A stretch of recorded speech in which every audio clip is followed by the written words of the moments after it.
જય માતાજી, જય બાપા સીતારામ।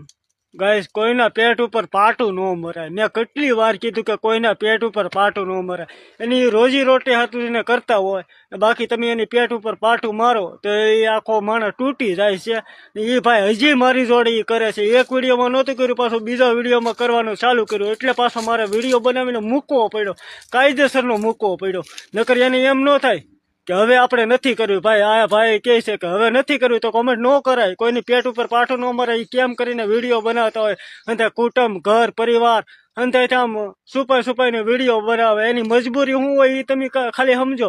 ભલે અમે તૂટલા કપડાં પહેરીએ, પણ અમે અમારી છે ને ઓકાત ની બહાર વિડીયો નથી બનાવતા। અમને જેવો આવડે છે ને એવો બનાવીએ છીએ। અમે કોઈ ગાયરું નથી બોલતા કે કોઈને ગાયરું નથી દેતા, પણ તો તારે શું કરવા ભાઈ આવું કરવું? જાવ કોઈને પર્સનલ મેસેજ ન કરાય ભાઈ।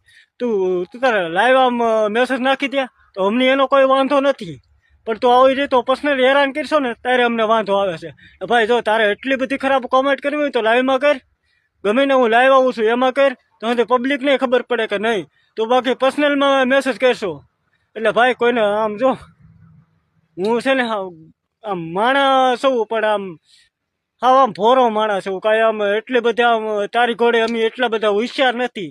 ને તું એમ કહેતો હતો ને કે તને કોઈ નથી સપોર્ટ કરતું, તને ઓલું નથી કરતું, તું કહે ને કે ખાલી 1000 કોમેન્ટ, 1000 નહીં 10,000 કોમેન્ટ આવશે। તારે જોવું છે આ વિડીયોમાં તો તારે જોઈ લેજે।